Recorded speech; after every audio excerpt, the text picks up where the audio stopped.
नौकोट के करीब गांव 16 मील मोरी पर होने वाले अफसोसनाक वाक़े में जहां घर में दाखिल होकर तशद्दुद किया गया और लड़कियों को अगवा करके ज़्यादती का निशाना बनाया गया, जिस पर पुलिस ने अभी तक असल मुल्ज़िमान को गिरफ्तार नहीं किया गया है, जिस पर सिविल सोसाइटी और दीगर तंजीमों की जानिब से एहतजाजी मुजाहरा किया गया और मेन शाहरा पर धरना दे दिया है, जहां रैली के शुरका ने कहा कि पुलिस अभी तक असल मुल्ज़िमान को गिरफ्तार करने में नाकाम रही है। इब्राहिम जमात की तरफा इतने हाज़िर थिया आहियूं पीर उमर जान सरांदी हुकूमत है। तो अफ़सोस जी ॻाल्हि इहा आहे त 8 ॾींहं थी विया आहिनि, अञा जेको मुख्य जवाबदार अली नवाज़ टंगड़ी आहे उहो अञा ताईं गिरफ़्तार न आहे थियो। छा ईअं हर रोज़ जेके मज़लूम रोडनि ते ईंदा ई रहंदा, उन खां पोइ उनखे इंसाफ़ मिलंदो?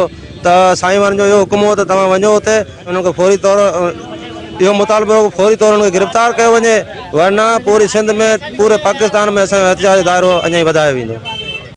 असां इहो मुतालबो करूं था सिंध हुकूमत ऐं चीफ जस्टिस पाकिस्तान खां त फुल फौज जेको 8 ॾींहं थी चुका आहिनि, जेको गिरफ़्तार न थियो आहे, जेको नवाज़ टंगड़ी बाअसर आहे, उनखे ज़रूरु कंहिं सियासी जमायत जी पुठभराई आहे, तंहिंजे करे उहो गिरफ़्तार नथो थिए। हम सिविल सोसाइटी नौकोट और इस मीडिया के ज़रिए हुकूमत सिंध से मुतालबा करते हैं कि जो ये मुख्य जवाबदार है अली नवाज़ टंगड़ी, ये अभी तक गिरफ़्तार नहीं हुआ है। हमारी सिंध एसपी मीरपुर खास डीएसपी मीरपुर खास से गुजारिश है कि मेहरबानी करके मुख्य जवाबदार अली नवाज़ टंगड़ी को कानून के कटारे में लाके कानून के मुताबिक सख्त से सख्त सज़ा दी जाए।